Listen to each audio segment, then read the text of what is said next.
à toutes et à tous. Aujourd'hui, dans notre podcast Un jour une histoire, nous allons aborder une œuvre aussi intrigante que surprenante, Moderato Cantabile de Marguerite Duras.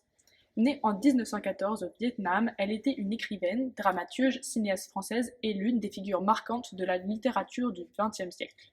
Elle a publié son premier roman, Les Impudents, en 1943, qui annonce ainsi le début d'une carrière prolifique et assez diversifiée, puisqu'elle a aussi écrit des pièces de théâtre et des scénarios au cours de sa carrière. Parmi ses œuvres les plus célèbres figure L'Amant, qui a remporté le prix Goncourt.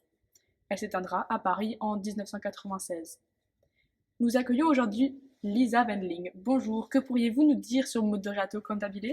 Alors bonjour Almaz, merci de m'avoir invité pour vous faire part de cette expérience qu'est la lecture d'un roman de Marguerite Duras. Alors il faut savoir premièrement que Moderato Cantabile est un roman introspectif en prose paru en 1958. Alors l'histoire se déroule dans une petite ville côtière où Anne Desbardes assiste à une leçon de piano de son fils. La monotonie apparente de cette scène vient se briser lorsqu'un cri strident retentit et annonce le drame d'un meurtre.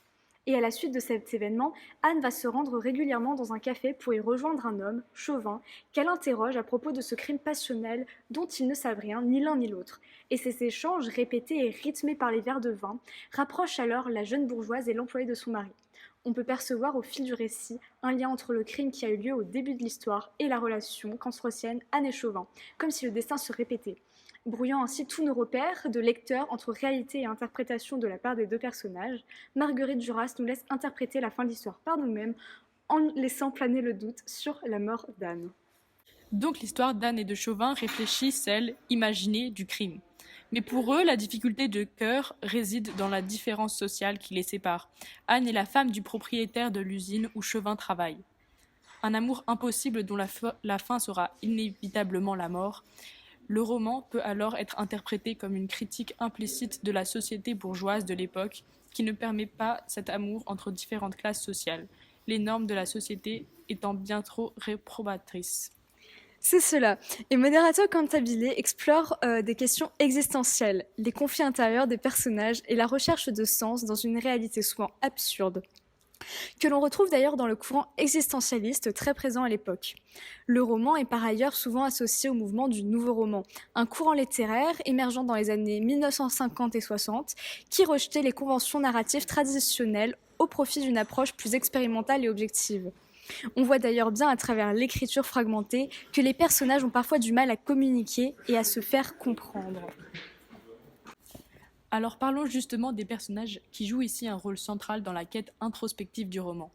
Anne, en tant que protagoniste, incarne les conflits intérieurs et les désirs réprimés en explorant la quête de soi, mettant en lumière les questionnements existentiels de l'amour, la passion et le sens de la vie. Effectivement, Anne, qui joue un rôle central, semble réveillée d'une léthargie lorsque le cri d'une femme se fait entendre au début de l'ouvrage. Sortant alors de sa monotonie quotidienne, je cite, « Ses yeux se fermèrent dans le douloureux sourire d'un enfantement sans fin ».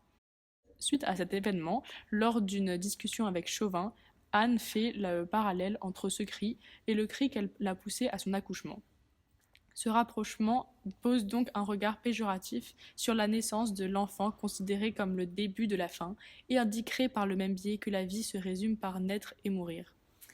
Oui, personnellement, j'ai été agréablement surprise de la voir enfin sortir de sa langueur. C'est donc le personnage principal qui vous a plu dans ce roman ? Alors oui, mais j'avoue que c'est la figure de l'enfant qui m'a le plus intriguée, car au début, il est surprenant de par sa passivité, n'existant que par son refus ou bien son accord de jouer du piano. Enfin, quand il joue, il est comme absent à son jeu. En effet, Marguerite Duras dira « la sonatine alla son train ». Et comme si la mélodie s'effectuait toute seule. En plus, on ignore son prénom jusqu'au bout. Mais c'est bien ce petit garçon qui va enclencher toute l'histoire, car c'est en rentrant de son cours de piano que sa mère va entrer dans le café pour la première fois. C'est vrai que cet enfant, dont on ne sait presque rien au final, est intéressant. Il semble très proche de sa mère. Dans le début, in media res, j'ai pu constater une relation très étroite avec son fils, mais aussi maladroite où le garçon joue la sonatine de Diabelli dans un rythme moderato cantabile qui fait prendre conscience à Anne de son manque d'amour. De plus, la relation mère-fils est assez incongrue. Anne est divisée entre maternité et amour à soins maternels. Je cite: J'ai eu l'idée des leçons de piano, je vous disais à l'autre bout de la ville, pour mon amour, et maintenant je ne peux plus l'éviter. Mais cet amour semble lui peser et agir comme une contrainte. Alors oui, c'est vrai, et au fil du roman, lorsqu'Anne semble se détacher de plus en plus de son fils, elle avoue notamment à Chauvin: quelquefois, je crois que je l'ai inventé, que ce n'est pas vrai. Et c'est alors que l'auteur nous embrouille, car cet aveu vient s'ajouter aux histoires qu'elle invente avec son amant, et alors on ne comprend jamais totalement quelle est la véritable réalité.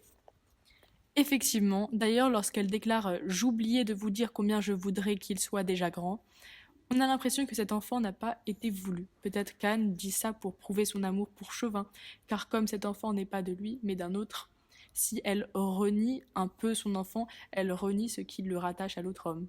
Sinon, avez-vous un passage qui vous a particulièrement marqué? Alors oui, bien sûr, c'est lorsqu'Anne, qui, après avoir parlé à Chauvin, plusieurs fois, lui annonce au détour d'une conversation qu'elle a bu trop de vin vers le milieu de l'intrigue. Et c'est à ce moment-là que j'ai pris conscience de la direction vers laquelle l'autrice commençait à nous amener. En effet, on apprend dès le début que la femme qui s'est faite tuer avait un problème avec la boisson. Et ça a alors été pour moi le début de la compréhension de la roue d'un destin qui se répète, et la réalisation, avec une certaine horreur, je dois l'admettre, que l'avenir d'Anne est déjà tout tracé, car elle sera celle qui va mourir de la main de son amant dans ce café d'une petite ville portuaire, quelques conversations plus tard. Ce dénouement tragique est d'ailleurs annoncé. Le parcours vers la destruction avait déjà commencé avec l'ivresse de Anne. Il la laissa s'empoisonner à son gré. C'est vrai, je n'y avais pas pensé. Vous me parliez de romans intrigants. Qu'est-ce qui vous a tant interrogé dans le roman de Marguerite Duras? Alors, c'est cette façon dont Anne force Chauvin à inventer une explication à laquelle la femme a été tuée au début de l'intrigue et aurait manifesté à son compagnon son désir de mourir. Il suppose donc que peut-être l'amant voulait tuer la femme dès le début de sa relation. Et Chauvin lui dit alors: vous savez, je sais très peu de choses, mais je crois qu'il ne pouvait arriver à avoir une préférence. Il ne devait pas en sortir, de la vouloir autant vivante que morte. Il a dû réussir très tard seulement à se la préférer morte. Je n'en sais rien. Et Anne lui répond alors: du moment qu'il avait compris qu'elle désirait tant qu'il le fasse, je voudrais que vous me disiez pourquoi il ne l'a pas fait.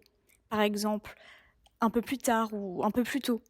Cet échange est, je trouve, très ambigu car il la laisse entendre qu'Anne désire véritablement se faire tuer par son amant, et cela va d'ailleurs introduire le motif de l'amour et de la mort, donc Eros et Thanatos. Cet amour est donc passionnel, tellement fort que le couple en est dépassé, ne peut pas le supporter et souhaite en finir en se quittant pour toujours. Finalement, la sensibilité est au cœur de ce récit, mise en avant par la musique et les paysages. En effet, les sentiments se retranscrivent entre autres à travers la musique. Par ailleurs, une description régulière des paysages se dessine toujours avec la présence de l'enfant. Duras présente ainsi la nécessité de retrouver son âme d'enfant, de se couper de la pression du monde d'adulte pour réellement se plonger dans la sensibilité de la nature. Ce roman explore le sentiment d'ennui dans la vie quotidienne et les manières dont les événements apparemment insignifiants peuvent perturber la routine et révéler des aspects plus profonds de l'existence. Les personnages cherchent alors à comprendre leurs propres émotions et désirs, se confrontant à des questions existentielles sur l'amour, la passion et la signification de la vie. Merci beaucoup d'être venu pour échanger avec nos auditeurs. Mais de rien, c'était un plaisir. Quant à nous, nous nous retrouvons la semaine prochaine